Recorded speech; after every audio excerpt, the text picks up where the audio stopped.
Right now, 88% of organizations are using artificial intelligence, but the reality of how it is being used rarely looks like a formal, IT-approved corporate rollout. Most of it is happening completely in the shadows. Your frontline employees, your middle managers, your clinicians, they are logging into personal accounts to draft next week's shift schedules, summarize dense patient records, and answer tricky HR emails.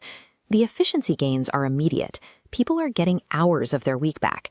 But that sudden burst of grassroots productivity is masking severe legal, reputational, and security liabilities. The rules we rely on to protect our organizations, like HIPAA, standard non-disclosure agreements, and established employment laws, were written for static data. They were not built to govern generative language models that actively learn from every word you feed them. Because of that regulatory gap, well-meaning employees trying to clear their inboxes are inadvertently turning standard administrative chores into systemic company vulnerabilities. To protect an organization, we have to isolate these risks. When we map out how AI interacts with workplace data, the threats fall into 4 distinct operational vulnerabilities. First is data leakage. This happens the moment an employee types sensitive company information into a public AI tool. Second are hallucinations. These are instances where the system confidently invents highly plausible but completely fake facts. Third is embedded bias. This occurs when algorithms apply the historical discrimination hidden inside their training data to your modern business decisions. And finally, shadow AI. This is the unapproved, untracked use of these tools on personal devices across your workforce. Leaving these vectors unmanaged creates a high probability of institutional failure. Systematically addressing each one is a necessary step towards safely moving beyond the pilot phase. Let's look closely at data leakage. Free AI models actively train on the prompts users type into them. If someone asks a free chatbot to summarize a sensitive financial report, that proprietary data is permanently integrated into a public cloud, where it might be recalled later by entirely different users. The defense here is structural. Organizations must deploy enterprise-grade tools secured by business associate agreements, or BAAs.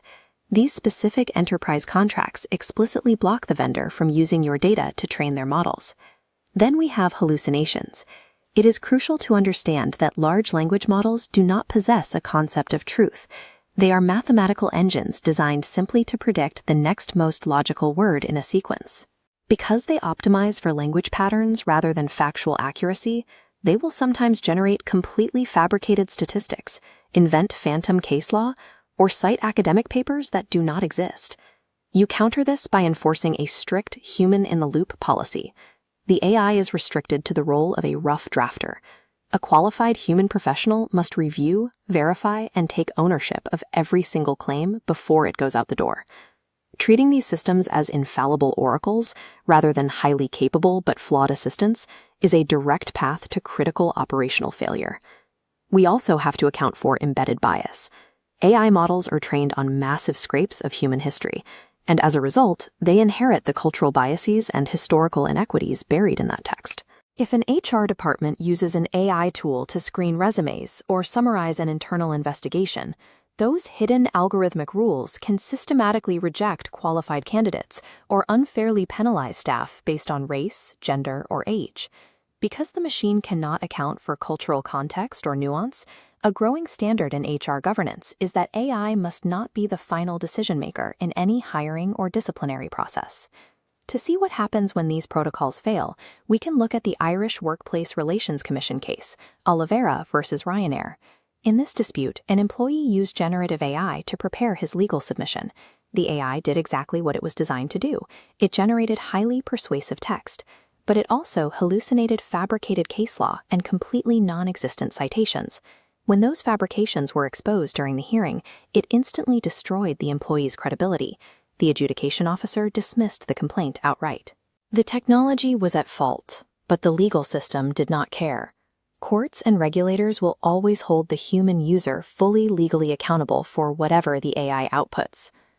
This chart from the National Institute of Standards and Technology details the cascading impact of AI risk.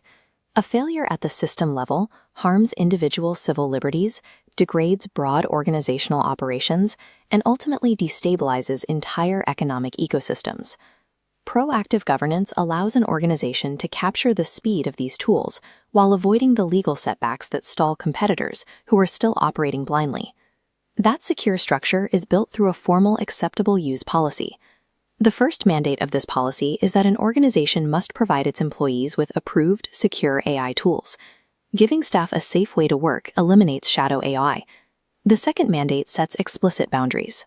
Employees must know that protected health information, intellectual property, and personally identifiable data can never be entered into a public prompt.